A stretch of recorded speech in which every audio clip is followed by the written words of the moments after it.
नमस्ते विद्यार्थियों, आज मैं तुम लोगों को 9वीं कक्षा के पुस्तक आलोक भाग 1 के मुरझाया फूल कविता पढ़ाऊंगी। सबसे पहले मैं एक बार पूरी कविता का पाठ करूंगी। कविता का शीर्षक है मुरझाया फूल। था कली के रूप से सब में आहा सूखे सुमन, हास्य करता था खिलाता अंक में तुझको पवन। खिल गया जब पूर्ण तू मंजुल सुकुमल फूल बन, लुब्ध मधु के हेतु मंडराने लगे उड़ते भ्रमर। स्निग्ध किरणें चंद्र की तुझको हंसाती थी सदा, ओस मुक्ता जाल से सिंगारती थी सर्वदा। वायु पंखा झल रही निद्रा विवश करती तुझे, यत्न माली गा रहा आनंद से भरता तुझे। कर रहा अतखेलिया इतरा सदा उद्यान में, अंत का यह दृश्य आया था कभी क्या ध्यान में। सो रहा अब तू धरा पर शुष्क बिखराया हुआ, गंध कोमलता नहीं मुख मंजू मुरझाया हुआ। आज तुझको देखकर चाहक भ्रमर आता नहीं, वृक्ष भी खोकर तुझे हाँ अश्रु बरसाता नहीं। जिस पवन ने अंक में लेकर प्यार था तुझको किया, तीव्र झोंकों से सुला उसने तुझे भू पर दिया। कर दिया मधु और सौरभ दान सारा एक दिन, किंतु रोता कौन है तेरे लिए दानी सुमन। मन व्यथित हो पुष्प किसको सुख दिया संसार ने, स्वार्थमय सबको बनाया है यहाँ करतार ने। विश्व में है पुष्प तू सबके हृदय भाता रहा, दान कर सर्वस्व फिर भी हाय हर्षाता रहा। जब न तेरी ही दशा पर दुख हुआ संसार को, कौन रोएगा सुमन हमसे मनुष्य निस्सार को। अब पूरी कविता का व्याख्या करूँगी। था कली के रूप शैशव में आहा सूखे सुमन, हास्य करता था खिलाता अंक में तुझको पवन। प्रस्तुत पंक्तियों में कवि महादेवी वर्मा सूखे सुमन से कह रही है कि बचपन में तुम कली थे और उस समय पवन भी तुझे हंसाते हुए खिलखिलाकर अपने झोंकों से खिला देता था। खिल गया जब पूर्ण तू मंजुल सुकुमल फूल बन, लुब्ध मधु के हेतु मंडराने लगे उड़ते भ्रमर। यह कवि महादेवी वर्मा सूखे सुमन से फिर से कह रही है कि जब तुम कली से खिलकर एक सुकुमल फूल बन गए, तब तुम्हारे रस का पान करने के लिए बहुत सारे भंवरे तुम्हारे इर्द गिर्द मंडराने लगते हैं। स्निग्ध किरणें चंद्र की तुझको हंसाती थी सदा, ओस मुक्ता जाल से सिंगारती थी सर्वदा। यह कवि महादेवी वर्मा मुरझाए हुए फूल से फिर से कह रही है कि जब तुम खिले हुए फूल थे, उस समय चंद्रमा की निर्मल किरणें सदैव तुम्हें हंसाते थे और तुम्हें खिलाते थे। ओस की बूंदें मोती के समान तुम्हारा श्रृंगार करती थी। वायु पंखा झल रही निद्रा विवश करती तुझे, यत्न मालिका रहा आनंद से भरता तुझे। तुम्हारे खिले हुए समय में पवन भी तुम्हें अपने झोंकों से अपनी गोदी में सोने को विवश करते हैं। बगीचे की माली भी तुम्हें देख देख कर आनंदित हो उठते हैं। कर रहा अतखेलिया इतरा सदा उद्यान में, अंत का यह दृश्य आया था कभी क्या ध्यान में।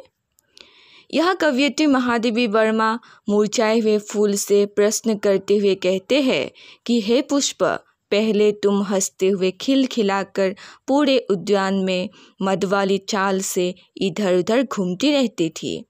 तुम अपनी चाल से सबको अपनी ओर आकर्षित करती रहती थी। तब क्या तुम्हारा ध्यान इस अंतिम दशा तक आया था? सो रहा अब तू धरा पर शुष्क बिखराया हुआ, गंध कोमलता नहीं मुख मंजू मुरझाया हुआ। यह कवयित्री महादेवी वर्मा मुरझाए हुए फूल से कह रही है कि अब तुम्हारी सुंदरता मुरझा चुकी है और तुम इस धरती पर सूखे बिखरे हुए पड़े हुए हो। अब न तुम में कुछ सुगंध है और न तुम में कुछ कोमलता बचे हुए है। आज तुझको देखकर चाहक भ्रमर आता नहीं, वृक्ष विक होकर तुझे हाँ अश्रु बरसाता नहीं। यह कवियत्री महादेवी वर्मा मुरझाए हुए फूल से कह रही है कि आज तुम्हें इस तरह मुरझाते हुए धरती पर पड़े देखकर लालसी भंवरे भी तुम्हारे पास नहीं आते, और जिस वृक्ष से तुम टूटकर ज़मीन पर गिरे हो वो भी तुम्हें खोकर अब अश्रु नहीं बहा रहे हैं। जिस पवन ने अंक में ले प्यार था तुझको किया, तीव्र झोंकों से सुला उसने तुझे भू पर दिया। यह कवियत्री महादेवी वर्मा फिर से मुरझाए हुए फूल से कह रही है कि जिस पवन ने तुम्हें कली रहते समय अपने गोद में लेकर प्यार करते थे, आज उसी पवन के तीव्र झोंकों ने तुम्हें भूमि पर गिरा दिया। कर दिया मधु और सौरभ दान सारा एक दिन, किंतु रोता कौन है तेरे लिए दानी सुमन। यह कवियत्री महादेवी वर्मा सूखे सुमन से प्रश्न करते हुए कहती है कि तुमने अपनी सारी सुंदरता और मधु इस संसार को दान कर दिया, लेकिन आज तुम्हारे इस दुख के समय में आंसू बहाने वाला कोई नहीं है, अर्थात तुम्हारे इस दशा में अश्रु बहाने वाला कौन है। ऐसा कहकर महादेवी वर्मा सूखे हुए सुमन से प्रश्न कर रही है। मान व्यथित हो पुष्प किसको सुख दिया संसार ने, स्वार्थमय सबको बनाया है यहाँ करतार ने।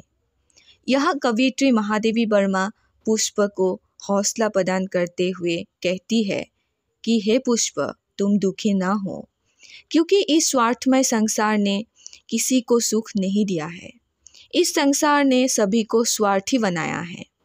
यह सब कुछ स्वार्थ पर ही चलता है और स्वार्थ पर ही निर्भर है।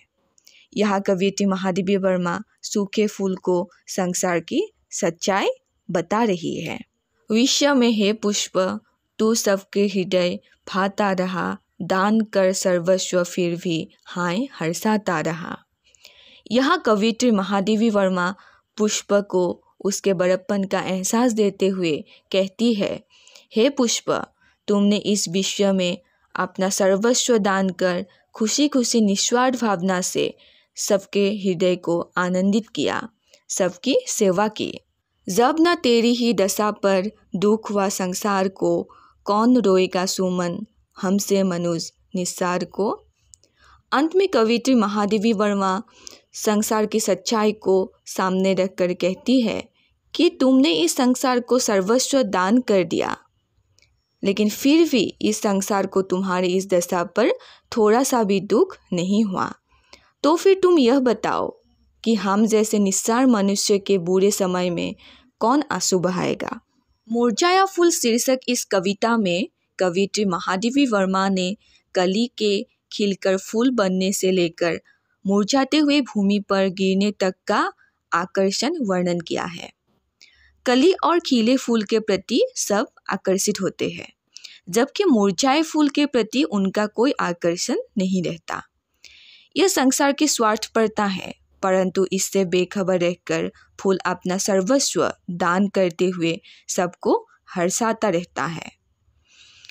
यह कवियत्री ने प्रकारांतर से मानव जीवन की बात करते हुए महत्वपूर्ण संदेश दिया है।